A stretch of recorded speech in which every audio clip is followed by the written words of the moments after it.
Good morning, students. Today we are going to start our UT2 work, and the first chapter of UT2 is chapter number 3, Fiber to Fabric. In this chapter, we will learn the various type of fibers and how we made fiber to fabric and the uses of fabrics.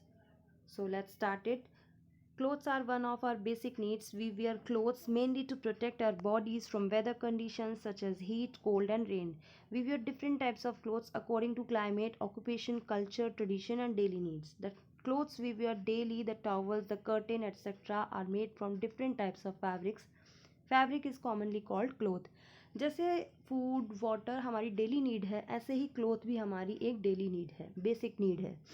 हम clothes where करते हैं mainly किस लिए? अपनी body को weather condition जैसे heat, cold या rain से प्रोटेक्ट करने के लिए हम क्लोथ्स वेयर करते हैं. हम इसके डिफरेंट टाइप्स के क्लोथ वेयर करते हैं डिफरेंट क्लाइमेट के अकॉर्डिंग, डिफरेंट ऑक्यूपेशंस के अकॉर्डिंग, कल्चर्स के अकॉर्डिंग, ट्रेडिशंस के अकॉर्डिंग और डेली नीड्स के अकॉर्डिंग हम क्लोथ्स वेयर करते हैं. जो भी क्लोथ्स आप वेयर करते हैं या जो भी क्लोथ आप डेली में यूज़ करते हैं लाइक टॉवल, कर्टेन और आपके डेली वेयर्स, वो सारे के सारे अलग अलग टाइप के फैब्रिक से मिलकर बने होते हैं. फैब्रिक कॉमनली क्या है? क्लोथ है. Fibres and there types. Fabrics are made from certain types of fibers. Fibers are long, strong, and flexible thread-like material. These are three types. There are three types of fibers: natural, synthetic, and mixed fiber. Fabric क्या है? Mainly fibers से मिलकर बनते हैं. Fibers क्या होते हैं? Fibers long, strong और flexible thread-like material होते हैं, जो mainly three types के होते हैं: natural, synthetic, and mixed. So first is natural fibers. The fibers that are obtained from plants and animals are called natural fibers. वो fibres जो आपको प्लांट और एनिमल दोनों से मिलते हैं वो कहलाते हैं natural fibres. For example cotton, jute, coir hemp and flax are the examples of fibres obtain from plants. ये आपको प्लांट्स से मिलते हैं. Wool and silk fibres are obtain from animals. Wool और सिल्क आपको एनिमल्स से मिलते हैं. Wool is obtain from the fleece of sheep और goat. It is also obtain from the hair of rabbit, yak and camel. Wool जो है वो आपको मेनली क्या है? शीप या गोट के फ्लीस से मिलती है. इसके साथ साथ ये आपको रैबिट, याक या कैमल के हेयर्स से भी मिलती है. Silk fibre is drawn from the cocoon of the silk worm. Silk fibre जो है वो आपको सिल्क वॉर्म से मिलता है. The fabric made from natural fibres is called natural fabric. जो फैब्रिक नेचुरल फाइबर्स से मिलकर बनते हैं वो कहलाते हैं natural fabric. Now, advantages of natural fabric. These fabrics absorb more water and sweat. They allow air to pass through them. They are biodegradable and do not affect the environment. जो हमारे natural fabrics हैं यानी जो हमें plants से और animals से मिलकर बन रहे हैं मिलते हैं, उनके क्या एडवांटेजेस हैं? वो ज़्यादा वाटर और स्वेट को एब्जॉर्व कर सकते हैं. इसके साथ साथ वो एयर को भी अलाउ करते हैं कि वो पास हो और आप कूल फील करें. ये जो हैं नेचुरल फैब्रिक्स ये बायोडिग्रेडेबल होते हैं, इसलिए एनवायरनमेंट को कोई हार्म नहीं पहुंचाते. Disadvantages of natural fabrics. They do not retain their crease for long. They may shrink on ordinary washing. They can easily be attacked by moths and mold. They do not dry rapidly. Natural silk is very expensive and not quite affordable. ये इनमें जो crease होती हैं वो ज़्यादा लंबे समय तक नहीं बनी होती. ऑर्डिनरी वॉश करने पर नेचुरल फैब्रिक श्रिंक हो जाते हैं. इसके साथ साथ नेचुरल फैब्रिक्स मोथ और मोल्ड्स के द्वारा अटैक भी किए जा सकते हैं. ये जल्दी ड्राई नहीं होते. नेचुरल सिल्क बहुत एक्सपेंसिव है, इसलिए थोड़ा क्वाइट अफोर्डेबल है, कम अफोर्डेबल है. ह्यूमन मेड और synthetic fibres. The fibre that are made by humans from different chemicals in the industries are called human made और सिंथेटिक फाइबर्स. वो फाइबर्स जो इंडस्ट्रीज़ में केमिकल की हेल्प से ह्यूमन बनाते हैं वो ह्यूमन मेड या सिंथेटिक फाइबर्स कहलाते हैं. For example terylene, nylon, polyester etcetera are the example of synthetic fibres. The synthetic fibres are mostly obtain from petroleum. जो सिंथेटिक फाइबर्स हैं वो ज़्यादातर किससे बनते हैं? पेट्रोलियम से. The fabric made up of synthetic fibre is called the synthetic fabric. और वो फैब्रिक जो सिंथेटिक फाइबर्स से मिलकर बनते हैं सिंथेटिक फैब्रिक कहलाते हैं. Advantages of synthetic fabric. Synthetic clothes are most durable and easy to maintain. They do not absorb much water, dry up fast and are wrinkle free. Synthetic clothes are not attacked by the moths and the molds. Synthetic fibres जो होते हैं, synthetic clothes जो होते हैं ये ज़्यादा durable होते हैं और मेंटेन करने में इजी होते हैं. ये नेचुरल फैब्रिक के कंपेयर में थोड़ा कम वाटर अब्जॉर्ब करते हैं, ये जल्दी सूखते हैं और साथ साथ रिंकल फ्री होते हैं। सिंथेटिक क्लोथ्स जो हैं वो उन पर मोथ्स या मोल्ड भी अटैक्स नहीं करते। This advantages of synthetic fabrics, they do not allow the air to pass through them and hence are not good for the summers. जैसे नेचुरल फैब्रिक्स एयर को अलाउ करते हैं पास होने के लिए, उसके कंपेयर में सिंथेटिक फैब्रिक्स एयर को अलाउ नहीं करते पास होने के लिए, इसलिए समर टाइम्स में ये गुड नहीं होते। They do not absorb sweat, ये स्वेट को भी एब्जॉर्ब नहीं करते हैं। They easily catch fire, synthetic fibres fire को ईजिली कैच कर लेते हैं, यानी इनमें जल्दी आग लग जाती है। दे आर नॉन बायोडिग्रेडेबल, और ये नॉन बायोडिग्रेडेबल हैं। The chemical used in their manufacturing find their way in the water bodies and pollute them, so they are harmful for the environment. क्योंकि ये नॉन बायोडिग्रेडेबल हैं और इनकी manufacturing में chemical use होता है, जैसे ये वाटर बॉडीज़ को पॉल्यूट करते हैं, इसलिए ये एनवायरनमेंट के लिए हार्मफुल है। Third type is mixed fiber. The fibers made by blending natural fibers with synthetic fiber to obtain superior and useful fibers are called mixed fibre.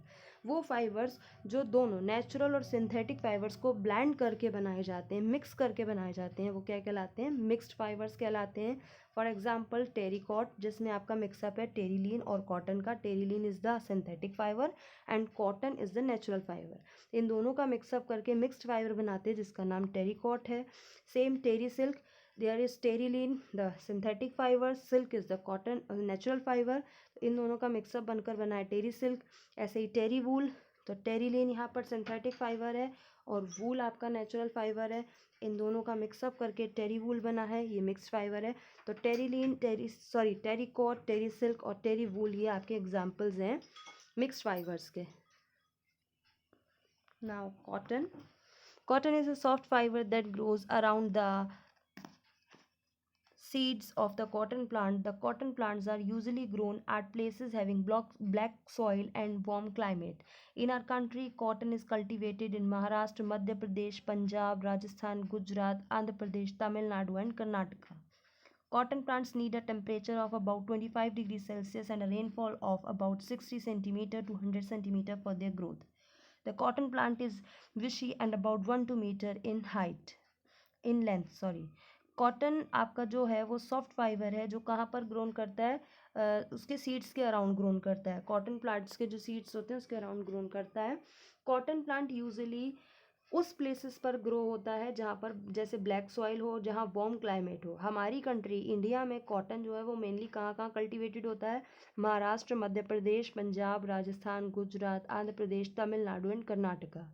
Cotton plants को grow करने के लिए उसको कितने टेम्परेचर की ज़रूरत है? अबाउट 25 डिग्री सेल्सियस, और रेनफॉल 60 टू 100 सेंटीमीटर का उसकी ग्रोथ के लिए। कॉटन प्लांट बशी होता है और जो है इसमें इसकी जो लेंथ होती है, हाइट होती है, वो 1-2 मीटर की होती है। Cultivation of cotton in India, the growing period of for cotton is from March to November, यानी स्प्रिंग टू विंटर। हमारे इंडिया में कॉटन का जो ग्रोइंग पीरियड है वो मार्च से लेकर नवंबर तक का है, that means spring to winter. Cotton seeds are planted in the early spring in a well-prepared field. Cotton seeds grow steadily. The fruits of the cotton plant are called cotton balls. Cotton seeds जो हैं वो आपकी spring जैसे start होता है, यानी मार्च के starting में प्लांटेड किए जाते हैं। कॉटन सीड्स जो है वो स्टीडली ग्रो करता है। इसके जो फ्रूट्स होते हैं वो कॉटन बॉल्स कहलाते हैं। The cotton balls grow slowly and small seeds and cotton fibres develops. जो कॉटन बॉल्स होते हैं वो धीरे धीरे ग्रो करते हैं और जो स्मॉल सीड्स होते हैं वो कॉटन फाइबर्स डेवलप करते हैं। A fully mature cotton ball is of the same size as that of lemon. जो फुल्ली मैच्योर यानी जो पूरी तरीके से कॉटन बॉल होता है मैच्योर, उसका साइज़ कितना होता है? एक लेमन के बराबर। It is brown in colour, ये कलर में कैसा होता है? Brown. After maturation the cotton balls burst open and the seeds covered with cotton fibers can be seen। जब जो कॉटन बॉल है वो मैच्योर हो जाता है तो वो कॉटन बॉल बस्ट यानी फट जाता है और उसके अंदर से जो आपका सीड्स है वो कॉटन फाइबर से कवर्ड दिखाई दे सकता है। Now turn the page. The heat of the sun dries these fibers, turning them fluffy and as white as snow. During these time, the cotton field looked like a field covered with snow। जो सन है वो इन fibres को dry करता है, इसके साथ साथ इनको फ्लफ़ी और वाइट कन्वर्ट करता है स्नो की तरह। जब ये टाइमिंग होती है, जब ये वाइट होते हैं, तो जो कॉटन का फील्ड होता है वो ऐसा लगता है जैसे स्नो से कवर्ड फील्ड है। Now it is the time of harvesting. Cotton crop is mostly hand picked in big fields. Machines are also use for picking cotton. अब जब कॉटन पूरी तरीके से मैच्योर हो जाता है तो यह हार्वेस्टिंग का टाइम है। यहाँ पर कॉटन क्रॉप जो है मोस्टली हैंड पिकिंग के थ्रू अलग कर लिया जाता है, या फिर बड़े बड़े फील्ड्स में मशीन्स भी होती हैं कॉटन पिक करने के लिए। Uses of cotton. Cotton fibers are used for manufacturing clothes and linen. For example, socks, t-shirt, bed sheet, etc. are generally made from cotton. Cotton fibers जो हैं वो clothes के लिए मैन्युफैक्चर के यूज़ के लिए किए जाते हैं, जैसे sock, T shirt, bed sheet वगैरह इस कॉटन से बनी होती है। Cotton clothes are comfortable in hot and humid condition because they are soft to touch, absorb sweat and let the air इन।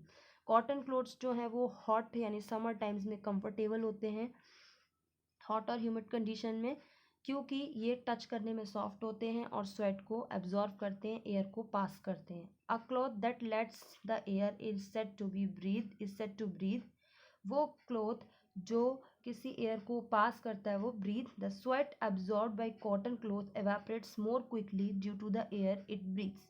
इस ब्रीथ की वजह से जो स्वेट ये एब्जॉर्ब करता है कॉटन, ये बहुत जल्दी इवेपोरेट हो जाता है। It results in cooling down the body, जिसकी वजह से बॉडी में कूलनेस लगती है। Cotton is blended with other fibers to make mixed fibers like terrycot. Cotton जो है वो नेचुरल फाइबर है आपका, और उसको सिंथेटिक फाइबर्स के दूसरे अदर फाइबर्स के साथ ब्लेंड किया जा सकता है, मिक्स्ड फाइबर बनाया जा सकता है, जैसे terricot.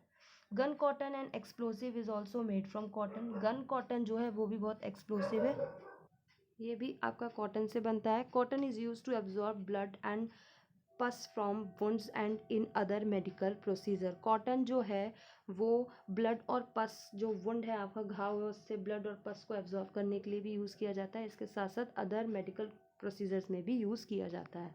Now there is exercise, which one of the following is not a natural fiber. इनमें से कौन सा नेचुरल फाइबर नहीं है? जो हमें प्लांट्स और एनिमल्स से मिलते हैं वो नेचुरल फाइबर्स कहलाते हैं। Silk, wool and jute are the natural fibers. तो कौन सा ऑप्शन सही है आपका? Terylene. Which of the these fabrics will you choose to wear in hot and humid condition. अभी अभी हमने पढ़ा कि हॉट एंड ह्यूमिड कंडीशन में हम कॉटन फैब्रिक्स को यूज़ करते हैं, तो answer is cotton, that means option D. Which of the following is obtain from the hair of animals. इनमें से कौन सा एनिमल्स के हेयर से बनाया जाता है? अभी हमने पीछे पढ़ा था, wool is obtained from the hair of rabbit, yak and camel, as well as fleece of sheep and goats. So option A is right, wool. Which type of soil is good for growth of cotton plant? Cotton plant के growth के लिए black soil good होती है। Now from fiber to fabric, fiber से fabric कैसे बनाएं? First process is ginning. Fiber से fabric बनाने के लिए first process क्या है? ginning. The cotton fibers are separated from their seeds by the process called ginning. वो प्रोसेस जिसमें कॉटन फाइबर्स कॉटन सीड्स से अलग किए जाते हैं वो क्या कहलाता है? गिनिंग कहलाता है। It was traditionally done by hands using steel combs. These days a machine called roller gin is use for ginning. Traditionally ये जो है गिनिंग वो ज़्यादातर हैंड्स से की जाती थी स्टील कॉम को लेकर, बट आजकल ये एक मशीन के थ्रू की जाती है, उस मशीन का नेम है रोलर गिन।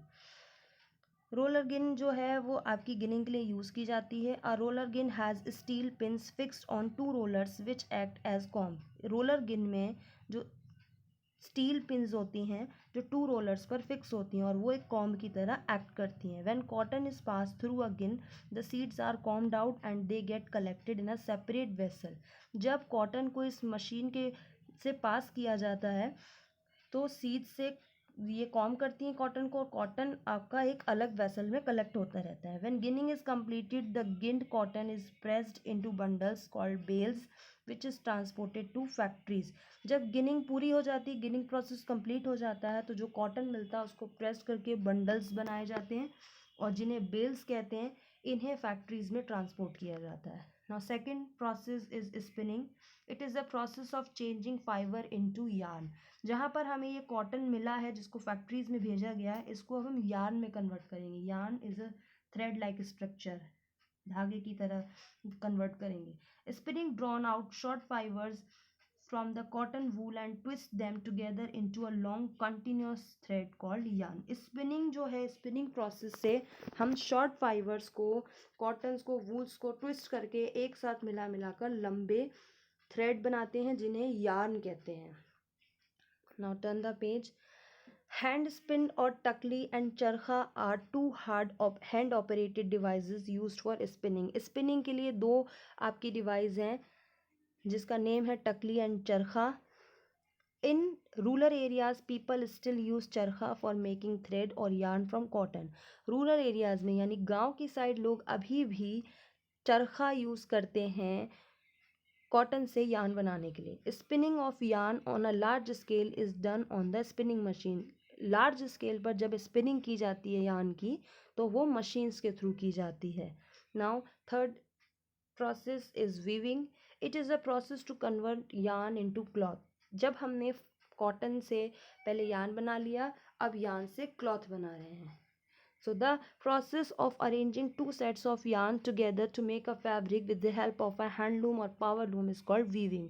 वो process जब दो या दो से ज़्यादा yarn को arrange करके fabric बनाया जाता है, mix करके hand loom या power loom की help से weaving की जाती है यानी fabric बनाया जाता है, तो ये process weaving कहलाता है. Weavers weaving on a small scale use hand looms.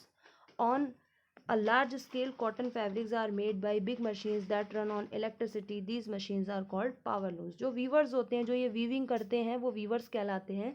जो weavers होते हैं वो जब small scale पर weaving करते हैं तो वो hand looms का use करते हैं, और जब वो large scales पर weaving करते हैं तो वो machines का use करते हैं जो machines कहलाती हैं power looms.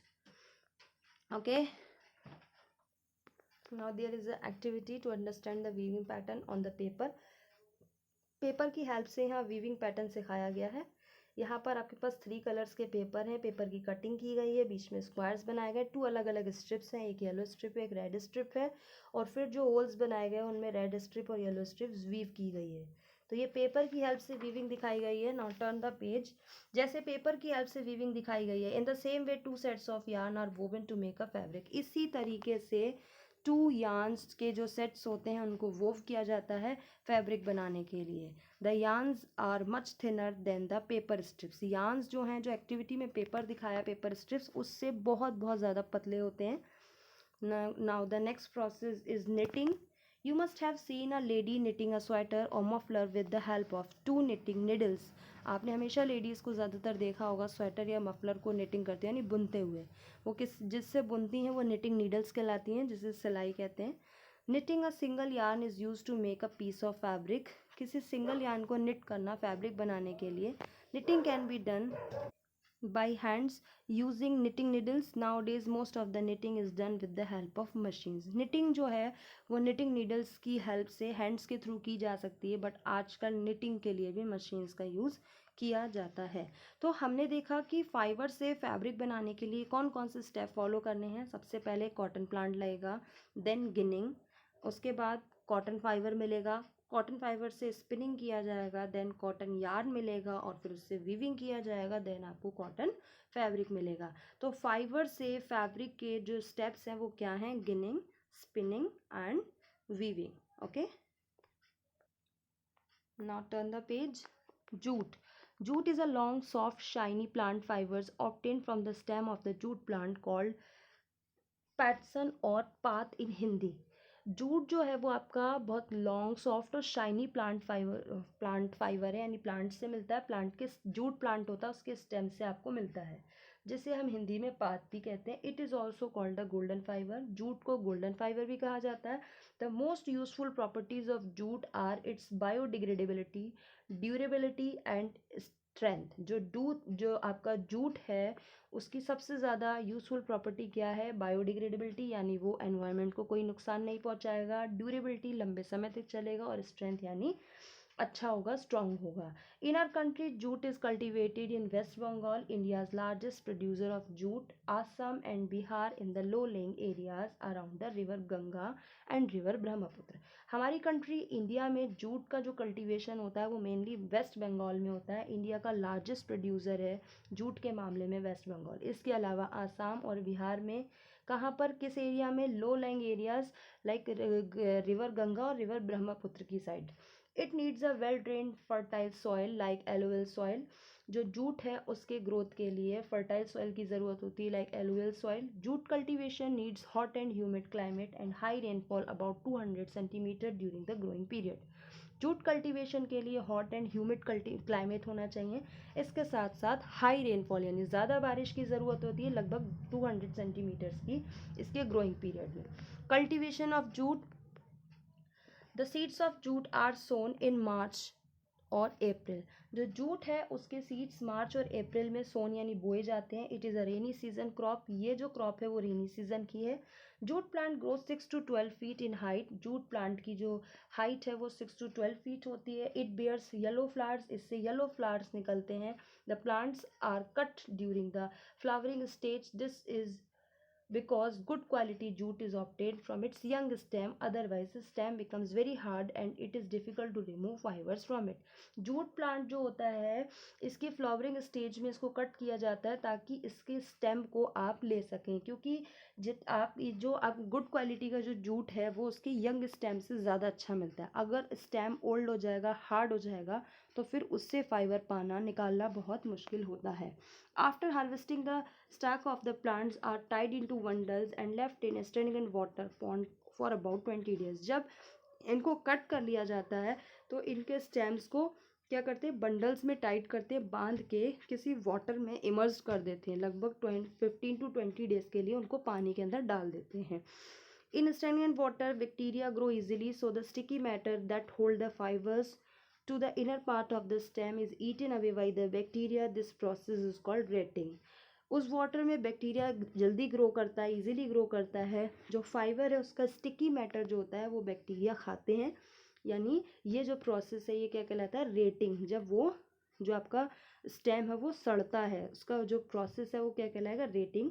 When the stems rot the fibers are separated by hands. जब उसका स्टेम रोट हो जाता है यानी पूरी तरीके से सड़ जाता है तो उससे हैंड्स के थ्रू फाइबर को अलग कर लिया जाता है। The fiber so obtained are dried in the sun and tied into small bundles. फिर जो आपने फाइबर अलग किया है हैंड से उसको आप सन में ड्राई कर लेंगे, सुखा लेंगे और देन उनको स्मॉल बंडल्स में टाइट कर दिया जाता है, बांध दिया जाता है। These bundles are send to the mills. और ये बंडल जो हैं वो मील्स में भेजे जाते हैं। Then they are spun and woven into textile at the mills. और वहाँ पर इनको स्पिनिंग और वीविंग दोनों प्रोसेस करके बना टेक्सटाइल में कन्वर्ट किया जाता है, यानी फैब्रिक में कन्वर्ट किया जाता है। यूजेस ऑफ जूट, जूट के क्या यूजेस हैं। Jute is the second most important fibre after the cotton. Cotton के बाद जूट सबसे ज़्यादा सेकेंड मोस्ट इम्पॉर्टेंट फाइबर है। It is use for making Ghani bags और सेक्स। जूट जो है वो गनी बैग्स और सेक्स बनाने में यूज़ किया जाता है। High quality jute is woven into curtain, carpet, chair covering and packing for लाइनोमियम।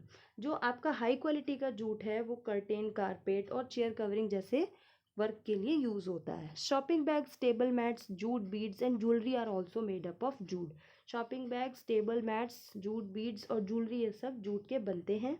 Jute bags are also extensively use in packing cereals like wheat, jowar and maize. Cereals की पैकिंग में भी jute bags का use होता है। Now turn the page. यहाँ पर activity दी गई है। नाउ नेक्स्ट देखिए, सम अदर यूजफुल फाइबर्स। जो हमारी इनके अलावा यूजफुल फाइबर्स जैसे wool. Wool is obtain from the fleece of sheep और गोट्स। वूल जो है वो शीप और गोट्स के फ्लीस से निकलती है। Removing the fleece from sheep is called sharing. जो गोट है या शीप है उससे फ्लीस को रिमूव करने का जो प्रोसेस है वो शेयरिंग कहलाता है। After shearing the wool is clean and then combed by a machine. इस शेयरिंग के बाद यानी वूल के ऊपर से उसके फ्लीस निकालने के बाद, शेयरिंग के बाद उसको क्लीन किया जाता है और कॉम्ब किया जाता है मशीन के through. Thereafter the wool is spun into fibers. और इसके बाद स्पिनिंग यानी स्पिनिंग प्रोसेस से स्पन किया जाता है उनको फाइबर्स में, which are then knitted to make. और इसके बाद निटिंग की जाती है जिससे वूलन क्लोथ्स बन सके। या ये आप जो निटिंग है वो हैंड से भी कर सकते हैं और मशीन से भी कर सकते हैं। Now silk. Silk was first developed in China. Silk सबसे पहले कहाँ डेवलप हुआ, चाइना में। It is obtained from the cocoon of the silkworm. Each silkworm spins a thread up to 100 meter long to make a cocoon। Silk आपका जो है silk worm के कोकन से यूज़ किया जाता है। जितने भी ईच सिल्क वॉर्म है वो आपका कितने लेंथ का थ्रेड बना सकता है, up to 800 meter long. The cocoon is boiled in water to kill the worm. इसके बाद कोकन को वाटर में बॉईल किया जाता है ताकि वॉर्म किल्ड हो सके। इट इज़ देन अनवॉर्म to get the silk fibre. The rearing of silk worm for production of silk is called the sericulture. Silk worms को रियर करना सिल्क प्रोडक्शन के लिए क्या कहलाता है, सेरीकल्चर कहलाता है। Now there is exercise, the process of separating cotton fibers from their seeds is called ginning. The process of changing fiber into yarn is called spinning. On a large scale, cotton fabrics are made by power looms. In which of the following single yarn is used to make a piece of fabric? Knitting. Now, history of clothing material. Clothing material की history क्या है? The early human did not know how much about cloth. It is said that during those days, people used the bark of trees and large leaves to cover themselves. They started using animal skin for clothing about 30,000 years ago. Early humans जो था उनको clothes के बारे में नहीं पता था। वो अपनी बॉडी को कवर करने के लिए क्या यूज़ करते थे? ट्रीज़ के बाग्स या लीव्स के थ्रू अपने आप को कवर करते थे। उन्होंने 30,000 ईयर्स पहले ये स्टार्ट किया एनिमल्स की स्किन से अपने आप को कवर करना, उससे क्लोथ बनाना। They wore animal skins and wrapped fur around their bodies to keep themselves warm during winters. इसके बाद विंटर्स टाइमिंग में क्या किया उन्होंने, एनिमल्स स्किन्स के साथ साथ उनके फर को भी रैप्ड करना स्टार्ट किया ताकि बॉडी को वार्मथ मिले। After people begin to settle in agriculture communities they learn to weave twigs and grass into mats and baskets। और जब जैसे एग्रीकल्चर कम्युनिटी स्टार्ट हुई, पीपल्स ने ये सब सीखा तो उन्होंने ग्रास और मैट से और के बास्केट्स बनाना सीखा। Later human develop the technique for spinning and weaving cloth from the fluffy substance of the cotton plant. इसके बाद ह्यूमन ने क्या डेवलप किया, स्पिनिंग और वीविंग, जैसे वो फ्लफी सब कॉटन के फ्लफी सब्सटेंस से स्पिनिंग और वीविंग कर सकते थे। The clothing was invented between 50,000 and 1 lakh years एगो। जो हमारा क्लॉथिंग है वो कब इन्वेंटेड किया गया? 50,000 से 1 लाख ईयर्स एगो के बीच। In ancient Egypt cottons and flax plants were cultivated near the river Nile and used for making fabrics. Ancient Egypt में कॉटन और फ्लैक्स प्लांट यूज़ किए जाते थे, यही कल्टिवेटेड किए जाते थे। कहाँ पर? नील रिवर के पास, और इन्हीं से फैब्रिक बनाए जाते थे। इन India the use of cotton spread around 3000 BCE। India में जो कॉटन का यूज़ आया वो 3000 BC के अराउंड आया। In China silkworm were domesticated to produce silk fibers. China ने क्योंकि सबसे पहले सिल्क को डेवलप किया तो वहाँ पर सिल्क फाइबर डोमेस्टिकेटेड था। The domestication of silk warm in China started around 3000 BC। जब हमारे यहाँ कॉटन आया 3000 BC में, तभी चाइना में सिल्क का प्रोडक्शन स्टार्ट हुआ। The fibers were then spun into a thread which were woven to make silk cloth. और उन्हीं जो सिल्क था उनके फाइबर्स को स्पन करके सिल्क क्लॉथ बनाया गया। Not turn the page.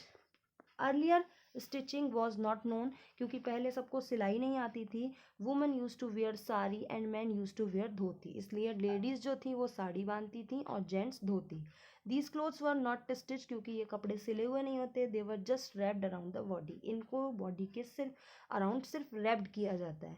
Even today sari, dhoti and lungi are used as unstitched clothes. आजकल भी ये जो आपके क्लोथ्स हैं लाइक साड़ी, धोती, लुंगी, ये सब अनस्टिच क्लोथ्स में यूज़ किए जाते हैं। With the invention of the sewing needle people started stitching fabric to make clothes. जैसे ही निडल का इन्वेंशन हुआ, स्विंग निडल का, लोगों ने स्टिचिंग करना स्टार्ट कर दिया और फैब्रिक क्लोथ्स बनाना स्टार्ट कर दिया। Today various stitch clothes such as jeans, suit, shirt, trouser are very popular. और आजकल स्टिचिंग क्योंकि हम सब सीख गए तो आजकल जीन्स, सूट, शर्ट, ट्राउज़र ये सब बहुत पॉपुलर है। At present there is a large variety of fabric to choose from. और आज के समय में हमारे पास बहुत सारी वेराइटीज़ हैं फैब्रिक को चूज़ करने की।